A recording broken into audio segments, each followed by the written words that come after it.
So, dear students, we're going to continue with our previous subject, what we saw in theory.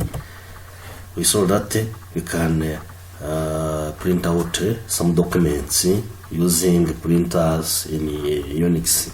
So using printers in UNIX is different from Windows, but because we are going to use a command line, so we are going to use some codes. So in order to print out, you have to make sure that you are having a printer. So in a VirtualBox to connect it to a printer, you have to go to devices and then check USB. If you are having a USB printer, and check in USB what are the devices which are available, you will see that my print is there.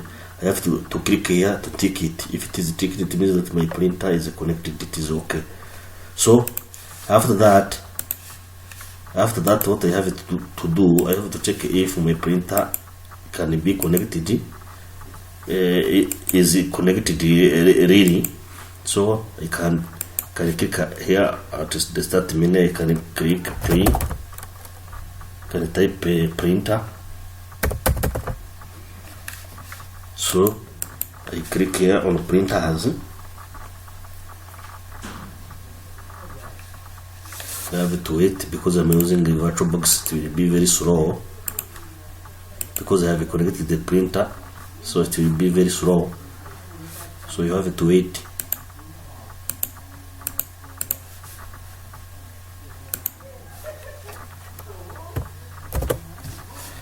So you see that my printer is there. If it is ticked, it means that it is the default printer. So whatever I'm going to print out, it will be displayed, it will be sent on this printer which is default.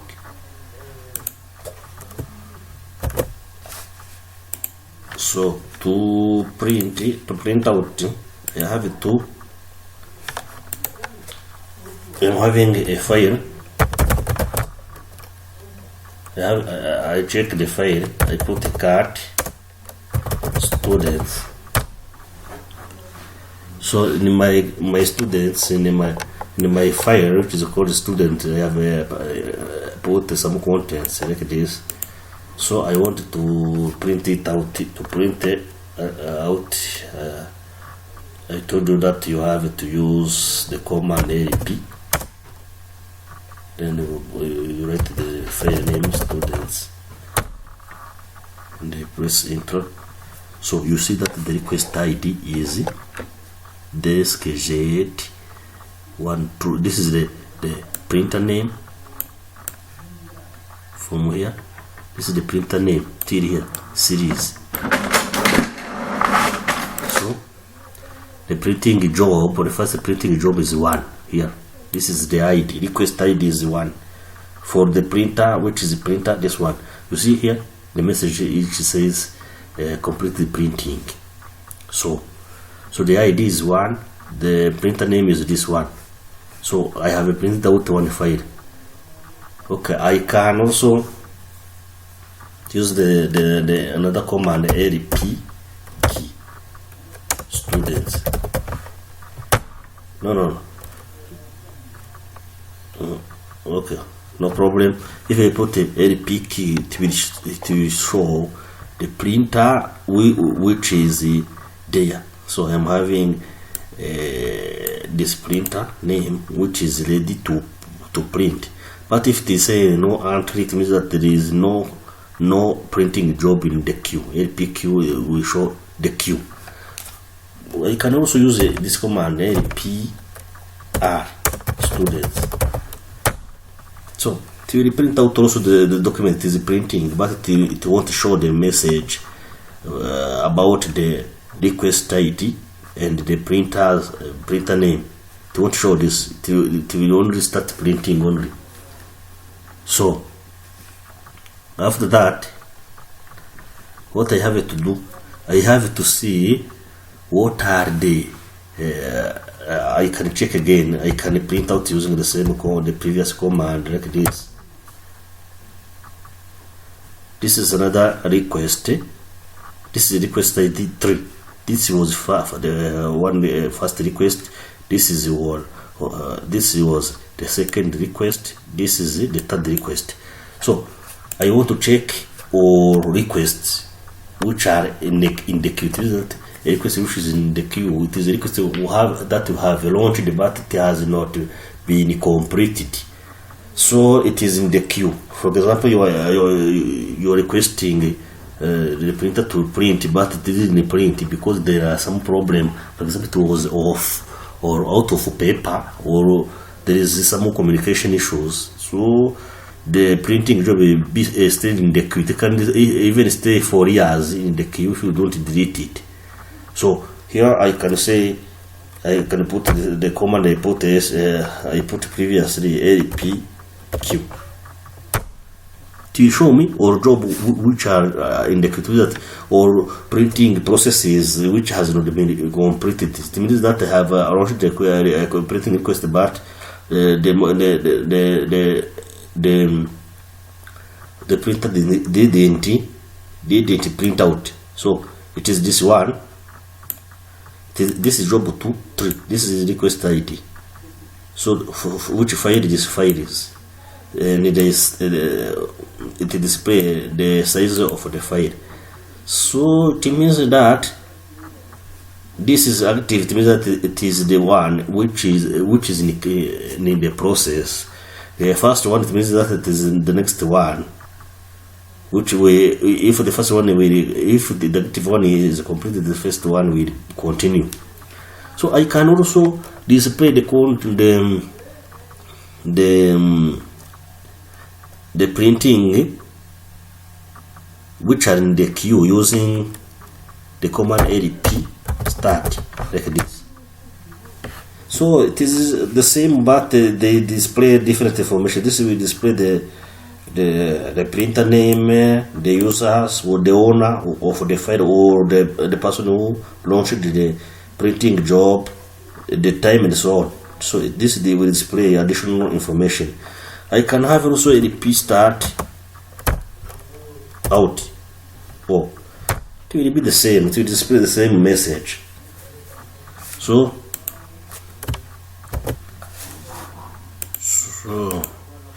we can have the printing request IDs. So I'm having 2, 3, 4, 5. So I can cancel any printing job if I no longer need it, or if I have tried printing out but it doesn't work because the printer has the problem. So in the future, when you connect it to your computer, there is no problem. So the printing job which are in the queue will be started, so it will automatically print out the one which have been left in the queue. So I have first to know I am going to cancel the printing job using the request ID. So I'm going to put to cancel the second default printing job. I'm going to put cancel, and I have to mention the name of the name of the printer and its ID. I put this cancel. So you will see the message that it has been cancelled. To check if it has been cancelled, I put LP start.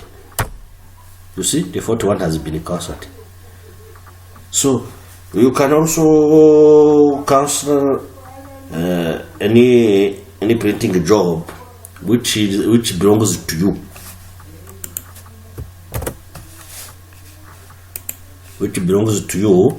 You can use the command which is called rprm, like this. So our printing job which belongs to me will be cancelled. So I have cancelled which one? I have cancelled the 2. The one which is on the top will be cancelled if I use rprm, but it has to be belonging to me, because it is Gatete who launched the printing process. So I am the owner also of this job. So when you put LPRM, it will cancel the current printing job, which has a highest priority. If you want to cancel all jobs on this printer, you can put cancel, and they put the name of the printer like this. It will cancel all jobs on this printer. If I put LP start, this one will remain. Why? Because it will remain because this has been sent latest. So if I wrote this command again, it means that our printing job will be gone. So in the time our printer is free. So if you want to print again, you will start from the beginning. Okay, so this is all about printing. If you're using UNIX, printing UNIX is different from printing using Windows. So you have to be very careful and memorize those commands and try to practice everything. So next we are going to see how you can send email from one user to another.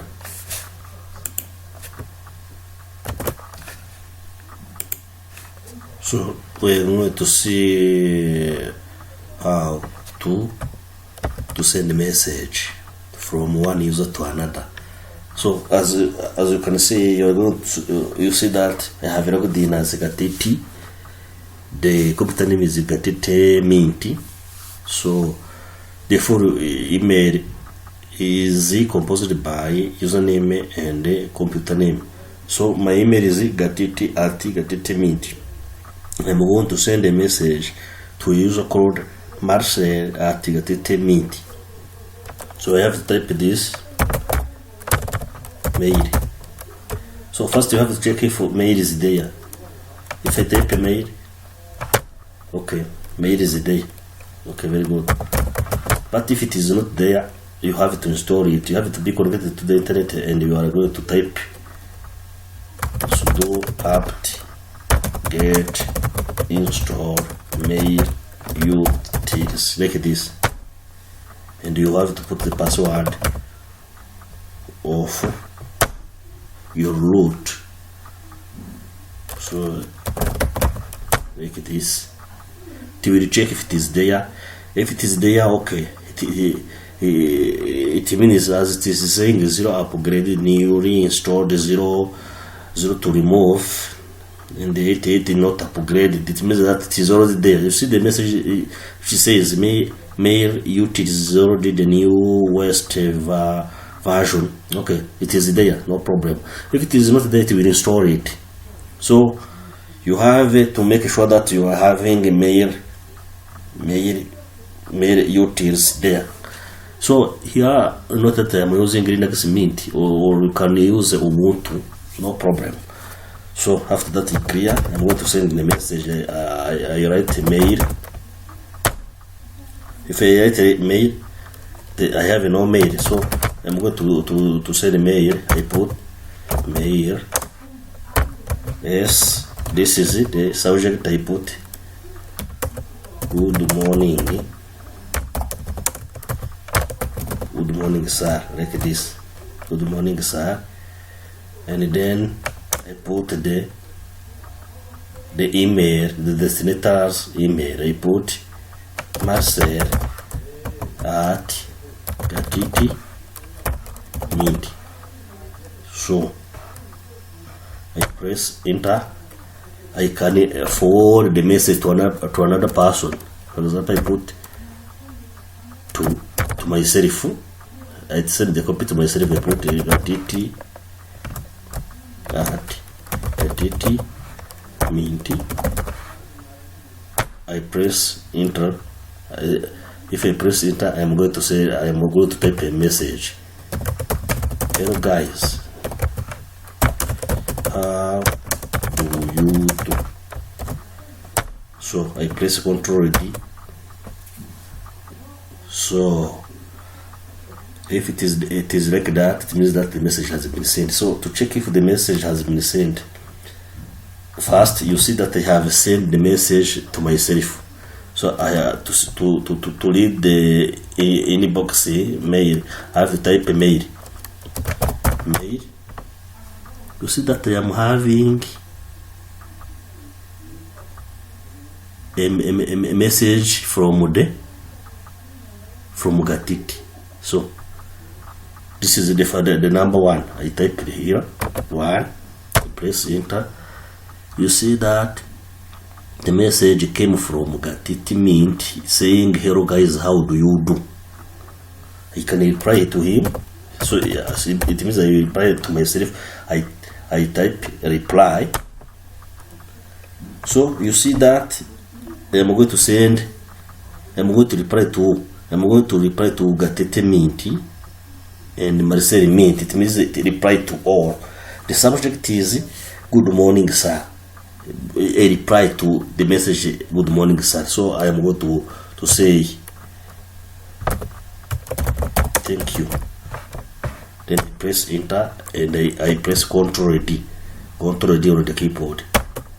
If it doesn't work, you have to type it twice. So if you have saved the one message in home, in box, heard 3 messages, okay, it is very good. So to check this message again, I can say mail. It is going that there is some unsent message 2, 1 and the 3rd. One, I can see what the message the system has returned to me.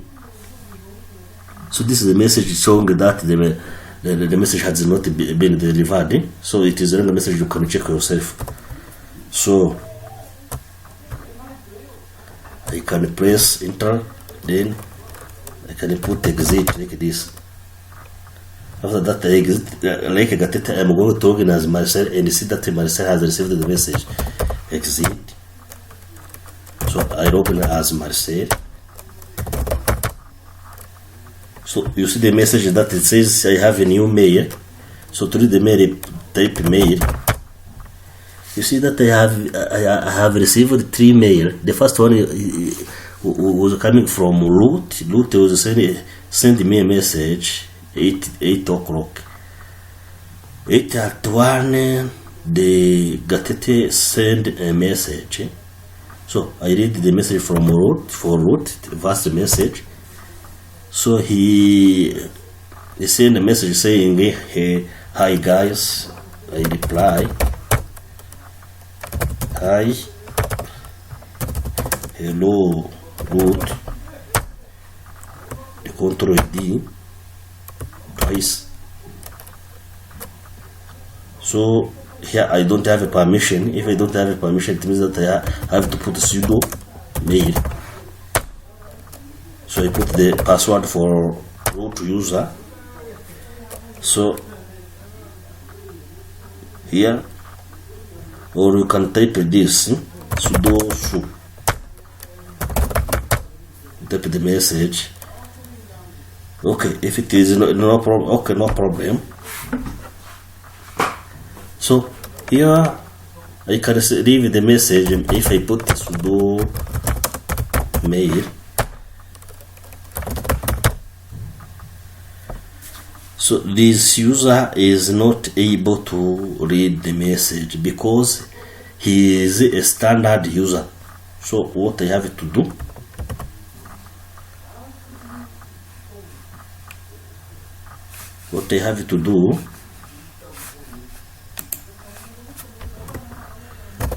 I have to log in as the root, then gateway.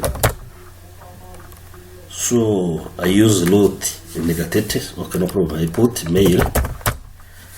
So you see that I am having messages from Gatiti and the one from Marcel.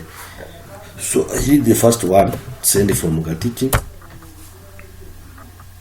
He said hello. I reply him, hello Gatiti, how do you do? Then I press Ctrl D twice. So I exit, I put Gatiti.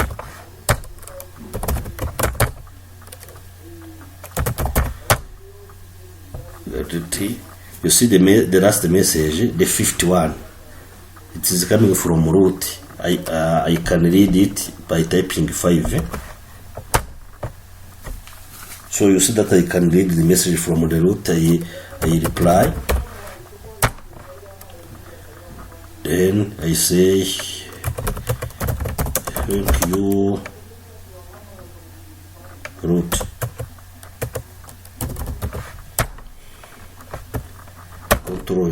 Control D, and then I exit. I go.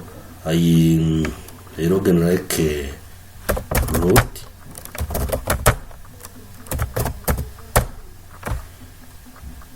I put mail. There is a reply, which is the third one. So I will see the message that is it. Thank you, root. If I don't want to reply it, I write exit like this, no problem. So I can send a mail to another user in the form of a message, in the form of a file. So first I create a file.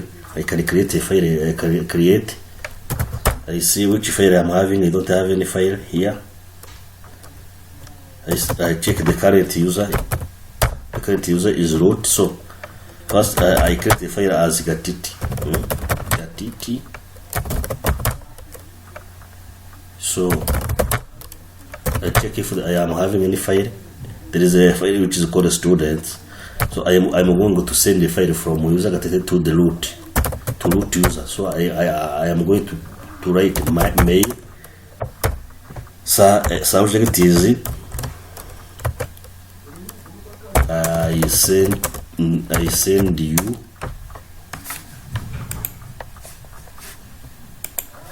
I send you a file. Then to root at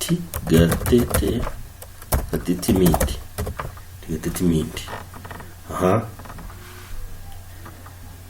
So which file? I have to use a redirection operator as we saw previously, and write file name like this. The file name is a student. So okay, so I have students. I typed it wrongly. I put the long name. I put S here. So you see the message has been gone. So I log in as root and put the password. And you see that I am having a new mail. I type mail. So you see the fourth mail.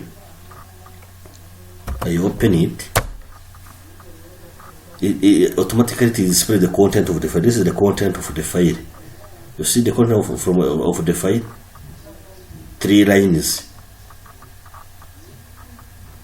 3 lines which preceding the question mark. So this is the content of the file. It means that you will send the message in the form of the file, and at the destination it will display the content of the file. So I can reply. They say I received the file. Thanks. Then Control D twice. So I exit. I say I look at Gatiti. So I am having a new mail. I open it. So the reply is 50. So I received the file, thanks. So this is how you can send a message from one user to another. No problem, it will work. So you have seen how you can send a message, how to receive it, how to reply to it, and how to send a message in the form of a file. Okay, you have to practice everything, so it will be very good. Thank you.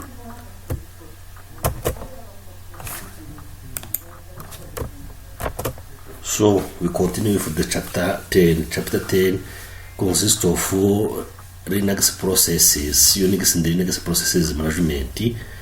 So what is a process? A process is a task which is performed in your computer when you launch or execute a command on your computer. For example, if I launch Microsoft Word, so Microsoft Word will have a process which is associated with Microsoft Word. So if I stop the process, so the related applications will be stopped. It means that when you execute a program on a Unix system or even in Windows, the system will create a special environment for that program. It means that when you execute a program, the system will create the working environment where the program will be running. So the environment will contain everything which is needed for the system to run the program. So it will create the space where the program will run, and it will be working in that environment. If the system doesn't create an environment for the program that can run it in such an environment, it means that when you run the program, it won't run. So whenever you write a command in Unix, when you write a command or you run an application, this will create and start a new process. So a process will be associated to a command you type. For example, when you type ls, the command which is used to list or display the content of a folder, so or to list the content of the directory, you started the process, a process which is associated with ls. So what is a process? As an explanation, it is instance of a learning program. It means that it is only part of the program which is learning, so which creates an environment where the program or a command is running. If you say a command, it is also a program. So the operating system will track the processes using ID. It means each process is having ID. If I have launched Microsoft Word, and then Microsoft Excel, Microsoft Word is having its process number, and Microsoft Excel also its process number, and so the process number will be in the format of 5-digit ID. It is an ID which have 5 digits.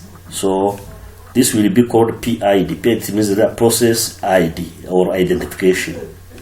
So the process, each process will have a unique ID. It means that no two processes will have the same PID. So each process will have its own. So sometimes they are repeated because or possible number used up and the next PID rows or start over. So PID can be repeated eventually. Why? Because some processes may be running and then disappear.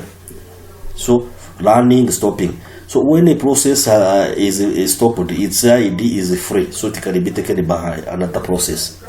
So at any point of time, no two processes with the same PID exist. It means that never two processes having the same PID can exist in the system. So it means that one process, the two processes to have the same PID will have the same PID when they don't learn simultaneously at the same time. So because they don't have to have the same PID, because these PIDs are used to track each process. So how to start a process? When you start a process, you run a command. For example, it's associated the process with start also. So there are two ways you can run it. You can run the process in foreground and background. Foreground means that you can see it, you can you see it's working on the screen. Background, it will be working in the background. It means that it will be running, but you won't be able to see how it is working. Even you don't know, you will not know that it is there unless you hide it. So the foreground process, by default, every process that starts running is back foreground. So by default, all processes will run in the foreground. It means that you can display them. You will see how they are working. You know that they are running. Everything is visible.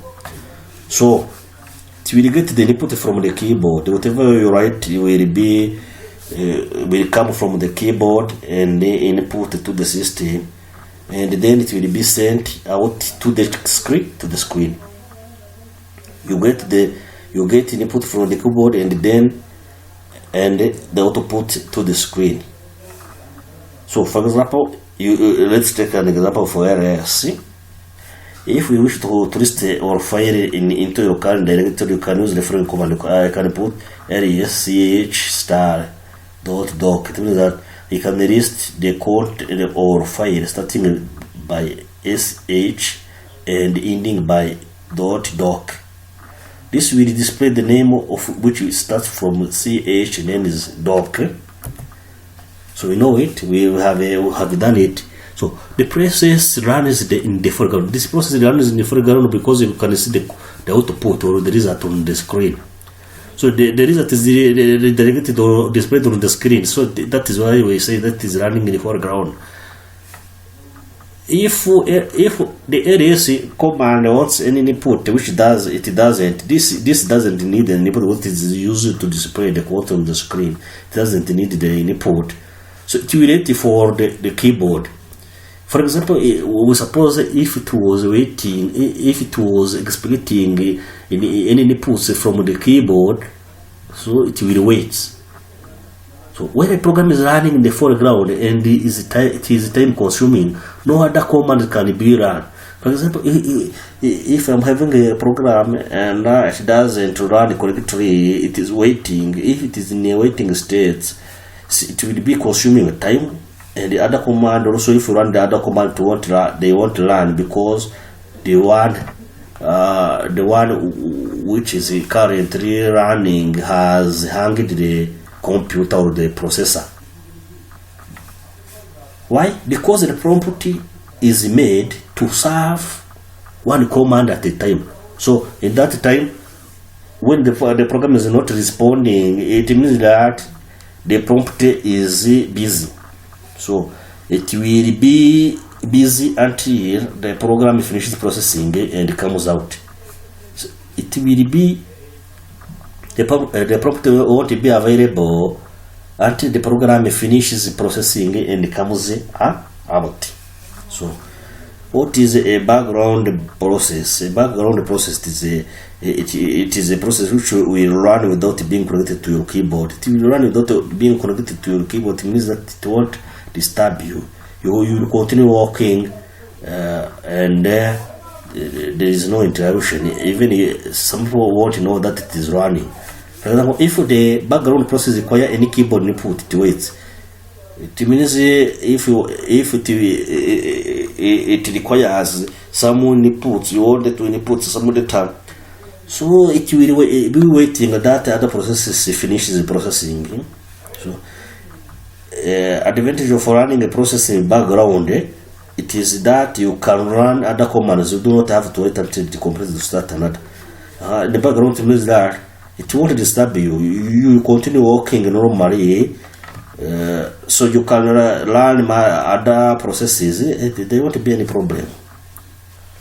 So the simplest way to start a background process is to add an ampersand. You have to add an ampersand at the end of the command. If you type a command, you add an ampersand, this one at the end of the command, it means that that process will run in the background. So you want to see its effect on the screen. Even you won't know that it is there. So if I put LSCH star dot, I put a sun to display all those files with the name which starts with ch and ends with .doc to display this. Here, if ls comma notes an input which doesn't, it goes into stop. If it requires any input, it will go into stop. It will stop itself and we wait until other process finishes the processing. Then it will restart. So it will stop. It will be in a stop state until we move it into the foreground and give it the data from the keyboard. You see here, if I am having errors, I type. So if it was any input from the keyboard, but this is not the case, because this ls is used to display the content on the screen. It will stay in a stop state, and it will wait until we change it to a foreground process, and then we type the data from the keyboard.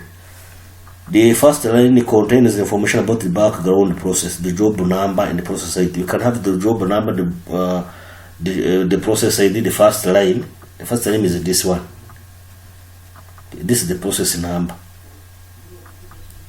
Then you need to know the job number to manipulate it between background and front.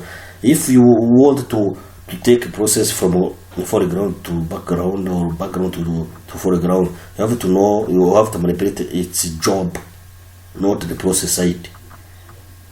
So if I put it down here, it means this is the job. So here, this is the process ID. The first line tells you that ls command background process finish process successfully. The second is the prompt to another command.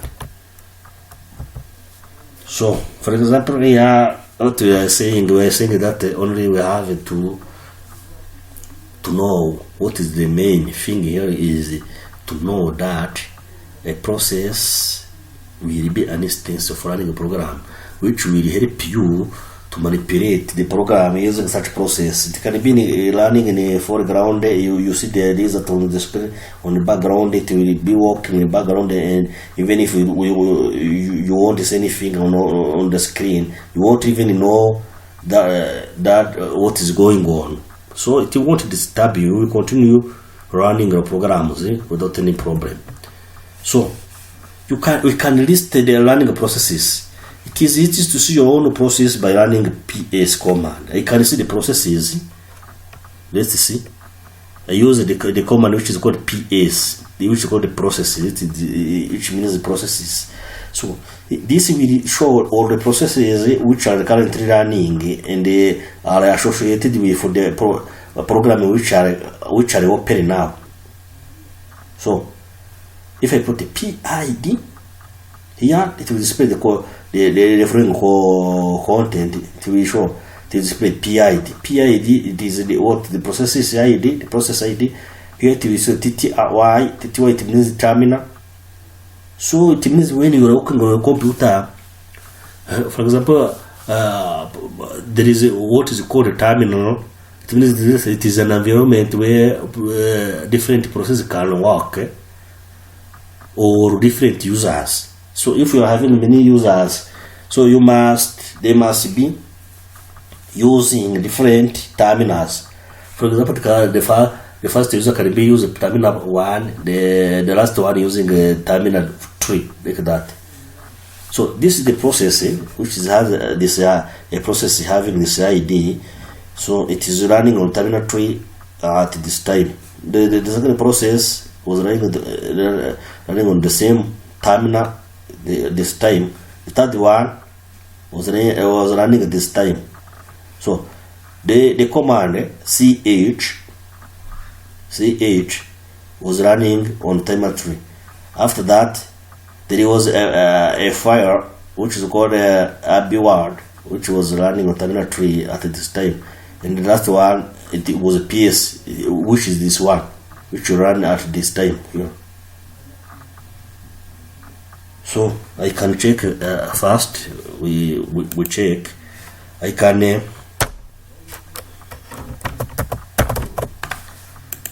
we can check it.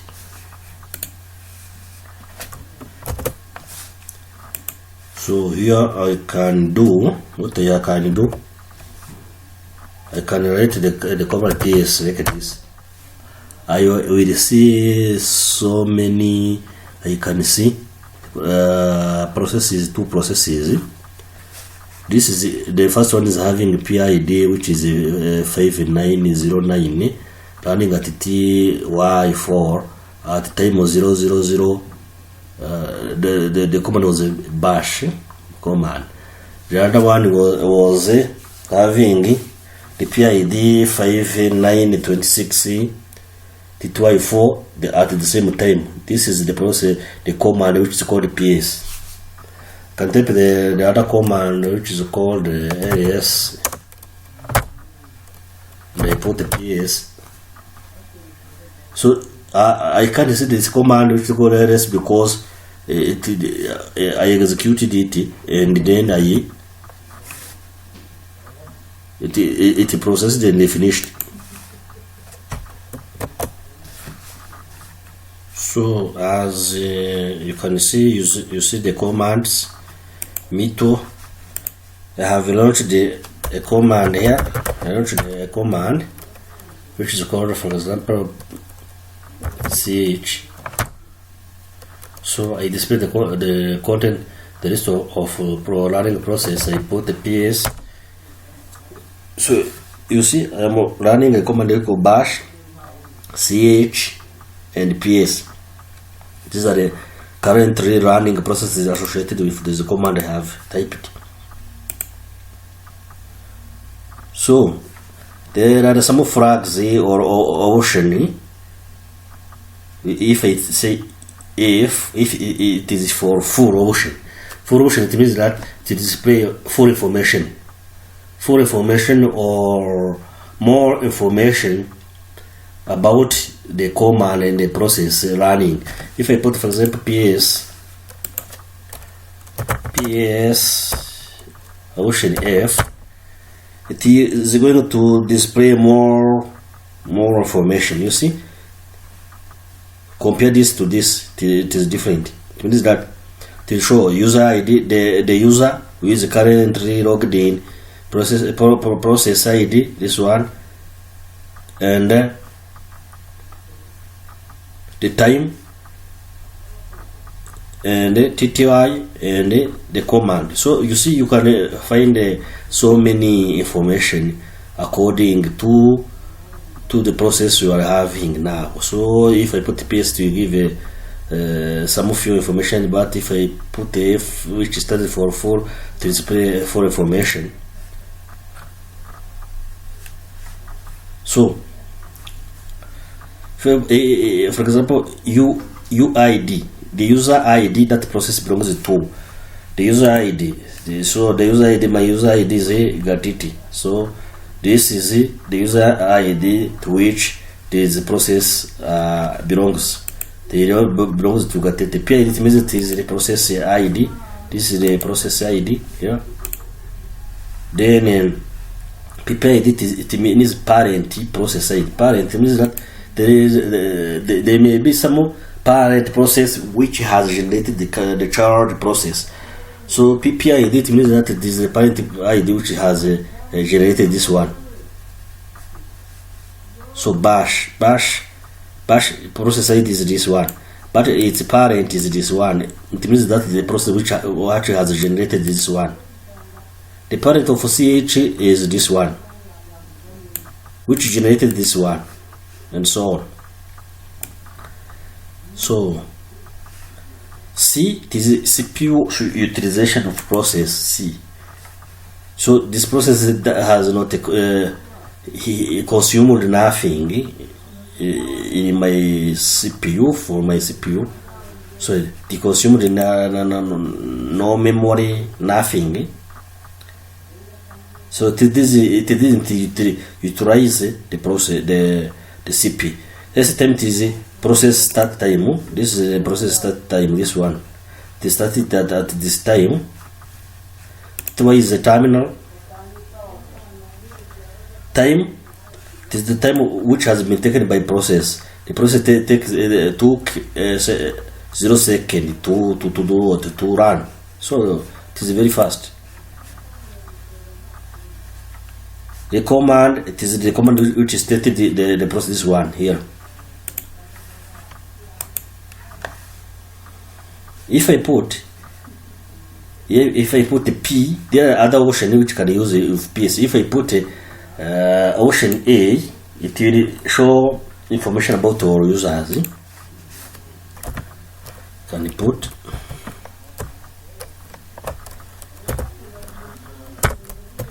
PS-A, it will show information about our users. See our users.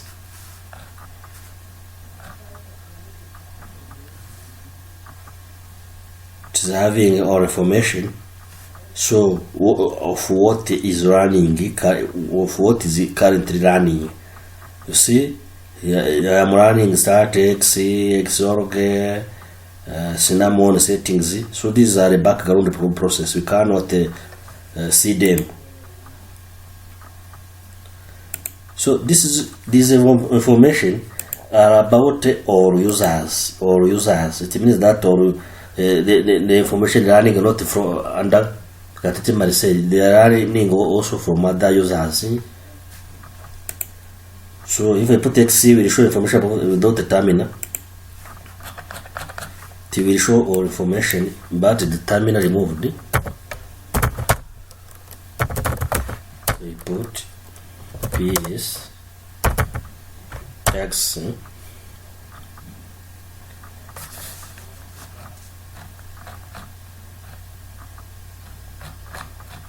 Here, as you can see, TTY there is nothing. It is a question mark. So you don't want to see about the terminal.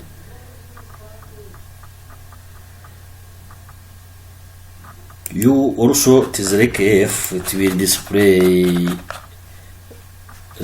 some information. It will be like F. It means that PS U. You see, it has provided so many information. If I put E, it will show extended information. PS E. It will show extended information. So,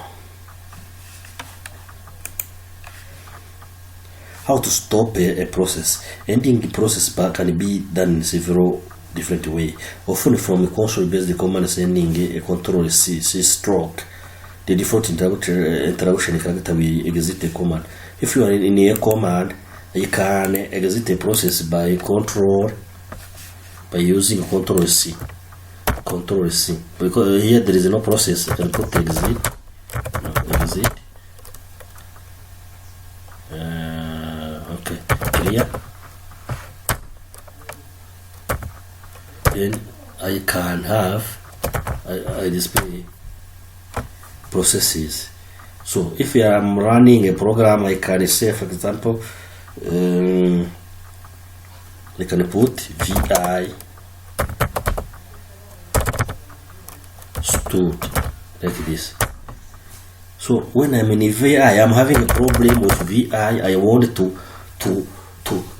stop this process. So I can display the new processes like this.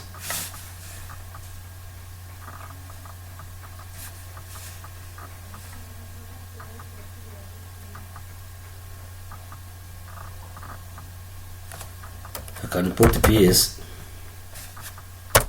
like this, and you see. So this process, you see, this process does not. Okay, the computer is going very slowly.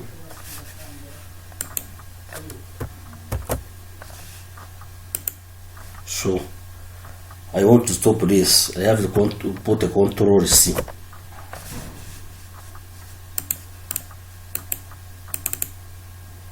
If you stop the process, it should be stopped. Control C or Control Z. You see, if you put a Control C or Control Z, it will immediately stop the current process. So here the process was VI stored. I was creating a file like this, but it is stopped, so I have to stop the process and come back to the command prompt. I have to stop any process which has been hanged out. I can use a Control C or Control Z. So here Control C stroke, it is what I have done. So I interrupted the process. So this also can work when you are running in a background mode. It means that the process isn't seen on the screen. So, but when this process is running in the background, you have it first. In order to stop it, you have to know its job ID. After getting its job ID, you can kill it or stop it. So first you have to use a PSF. PSF will display everything, more information, even the background processes. So I will put PSF to show me all processes. You see VI stored. This is also a process. So it is running in the background. Even if I stopped it, I interrupted it but not stopped. So I have to terminate it by getting its job ID or PID, no problem. So this is having, I want to stop VI, I can use this PID. I can put, I have to use which command. Here, if the process in the background, I use kill command. So if I put, for example, here, this man type the command kill 76738. So he was killing this first process, this one. So here, me too, I'm going to do the same. I'm going to kill this one. So I'm going to write key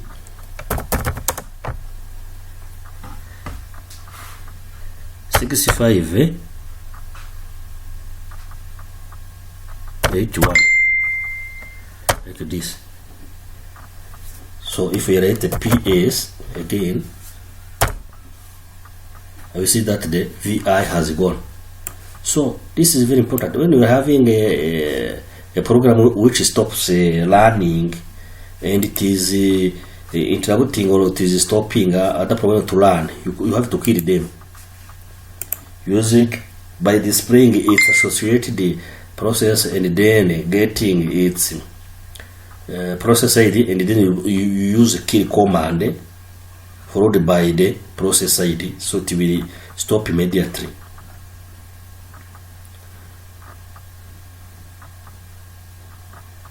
So here the kill command terminates the first one process. If the process ignores a regular kill command, you can kill it using K9 followed by ID. For example, you are killing the process. I am having so many processes. If I write the key, you see I am having the 4 processes. If I write the key, for example, like this, you should put the process ID. So I can create a process, but it doesn't accept to be stopped. So I have to put the key 9. You have to put the 9, and you put the process ID 6446 like this.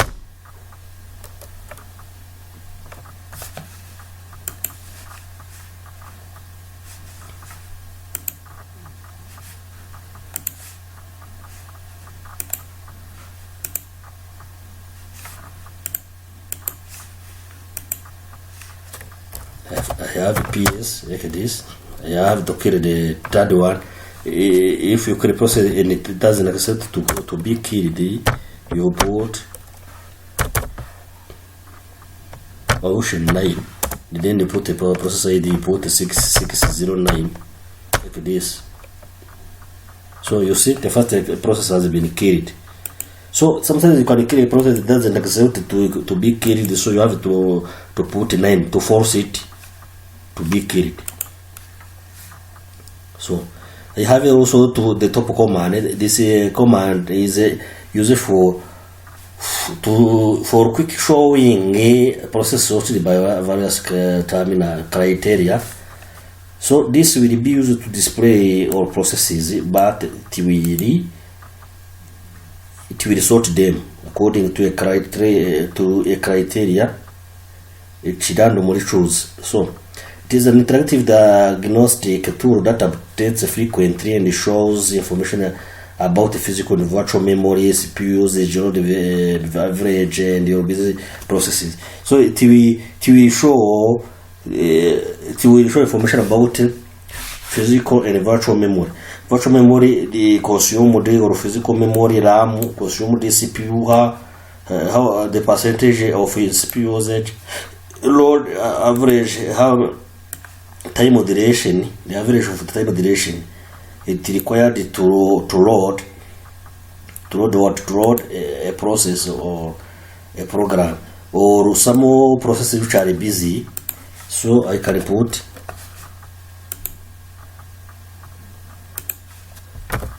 and top. If you put the top, it will show you everything. It will show the process ID, it will show the users and so on. So many information. So you can pick some information and you use them for other purpose. You don't know. So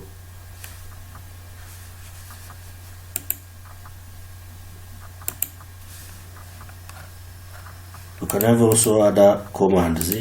So if I use the top command to show you the rest of the process. So what is the importance of this chapter? The importance of this chapter was to show you how the processes are associated with some utilities, some commands, and some programs or some application.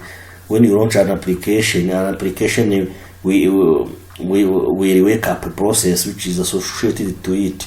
So if the application stops responding, you can kill it, you can stop it. You could stop it by using the process PID number, and then you stop it, or you can show different processes running and enter the computer. This is very advantageous because you can know what's going on your computer. So it can help you in many cases. So you will need to know the process running into your computer for many purposes. So you practice everything, it will be very good.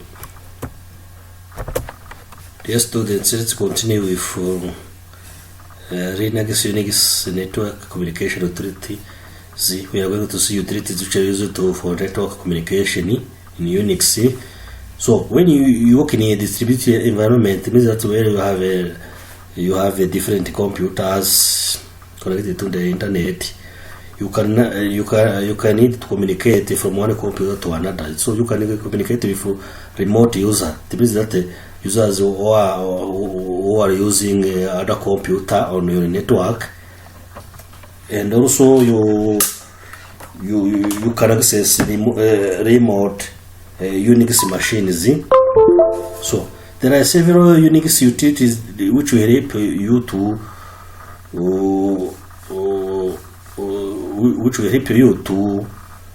work in a networked environment where you can access computer from other environment. It means that you can access a computer which is a remote, which is at a distance, so that you can perform some commands to other computer which is not yours. So the utility, one of the utility you can use it is the ping utility. So I can have the first, there are so many utilities. The first one is the ping.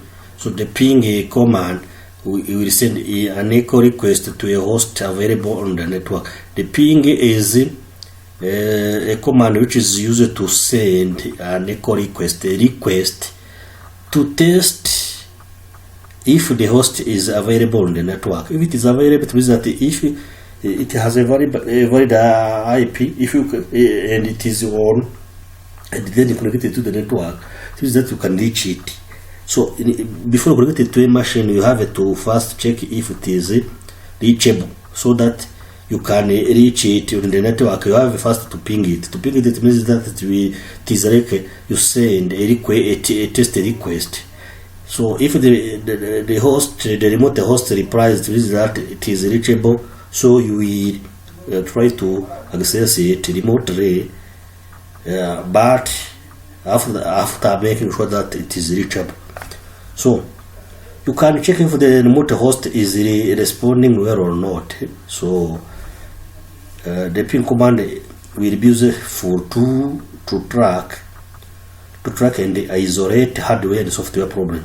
It can be used to track and isolate hardware and software problems, because if there is a problem of the remote computer, if the hardware is having a problem, for example, network interface card, or the software on the computer is having a problem, you can check it using ping. So it will be used to track and isolate and remove the problem related to hardware and software.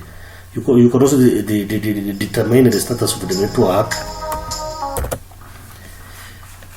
So we can determine the status of the network to see how the network, the current network is.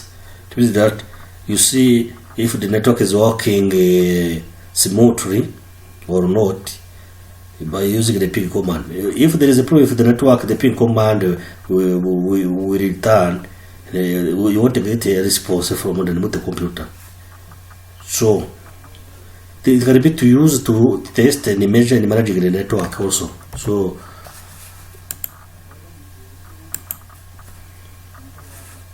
what is the syntax of the syntax of the ping command?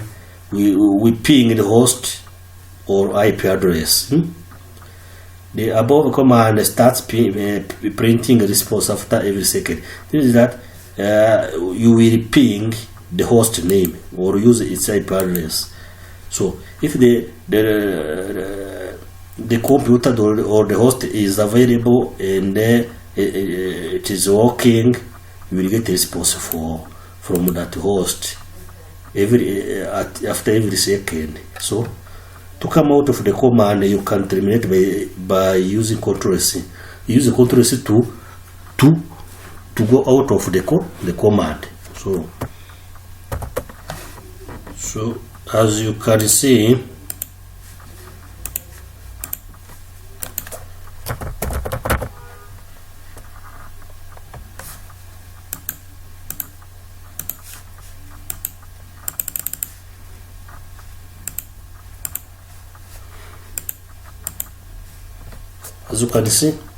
I can check the internet connectivity. So to use the ping command, you have to type ping, and here they say you have to ping using host name.